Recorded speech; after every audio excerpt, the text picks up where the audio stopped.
আপনি কিভাবে আমাদের ট্রেনিং সেন্টার সম্পর্কে জানতে পেরেছেন? এই ট্রেনিং সেন্টারের ঠিকানা আমি ইউটিউবে পাইছি। আমি যখন ইচ্ছুক হয়েছি যে আমি এই কাজটা শিখবো, তখন আমি ইউটিউবে সার্চ দেই। আমি ইউটিউবে পাইয়া সে জায়গায় যোগাযোগ করে ভর্তি হয়েছি। ট্রেনিং প্রোগ্রামটি আপনার প্রত্যাশা পূরণ করেছে কিনা? এখানে আসার পরে আমি যে ক্লাস করছি, ক্লাসের মধ্যে যেভাবে স্যারে বুঝাইছে এবং প্র্যাকটিক্যাল করছি যেভাবে, তাতে মোটামুটি আমার কাজ কমপ্লিট। ট্রেনিং সেন্টারের সরঞ্জাম ও সুবিধাগুলি কেমন ছিল? আপনি কি সন্তুষ্ট ছিলেন? অনেক সরঞ্জাম পাইছি, যেটা কোনো কমতি নেই।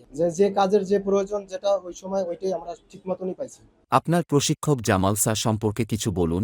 তার শিক্ষাদানের ধরন কেমন ছিল? স্যারে খুব ভালো লোক এবং উনি খুব সুন্দরভাবে বুঝাইছে। আমার এক্সপেরিয়েন্স থেকে আমি যতটুকু দেখেছি ওনার ভিতরে যতটুকু ছিল, উনি ততটুকু দিয়ে আমাদের বোঝানোর চেষ্টা করেছেন। ইনশাআল্লাহ উনি খুব ভালো। ওনার কাছ থেকে অনেক ভালো হয়েছে। ধরন খুব ভালো। আমাদের প্রশিক্ষণে আপনি কোন ধরনের প্র্যাকটিক্যাল কাজ করেছেন? এখন আমি তো এই কাজটা শিখছি মূলত বাইরে যাব এইজন্য। এসির কাজটা আমি আরকি একটু বেশি গুরুত্ব দিছি। যার কারণে এসির কাজটা আমি একটু বেশি শিখছি এবং প্র্যাকটিক্যালটা এসির কাজটা বেশি করছি। ফ্রিজের কাজও পারি, ফ্রিজের কাজও করছি। কিন্তু ফ্রিজের চেয়ে আমি এসির দিকটা একটু বেশি দিছি। কারণ আমি বাইরে যাব তো এই কাজের উপর এইজন্য।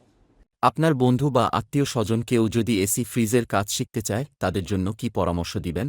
আমার পরামর্শ থাকবে একটাই, আমি তো এই জায়গা আমি নিজে শিখছি, কারণ আমার এক্সপিরিয়েন্স বেশি যে স্যারে কিভাবে শিখায়। অলরেডি আমার একটা বন্ধু আছে, ও এই কাজ শেখার জন্য খুব আগ্রহ। ও গ্রামের বাড়িতে থাকতো, ওকে আমি আইনা এই জায়গা ভর্তি করাই দিছি এবং ওর কাছ থেকে আমি জিজ্ঞেস করছি যে আমি যে কথা বলছি তোমাকে, সে কথার সাথে এবং কাজের সাথে মিল পেয়েছো কিনা। তখন ও বললো যে হ্যাঁ, স্যারে খুব ভালো বুঝায়। আমি অলরেডি একজন আনছি আর কি, আমার ফ্রেন্ড, আমার নিয়ারেস্ট ফ্রেন্ড।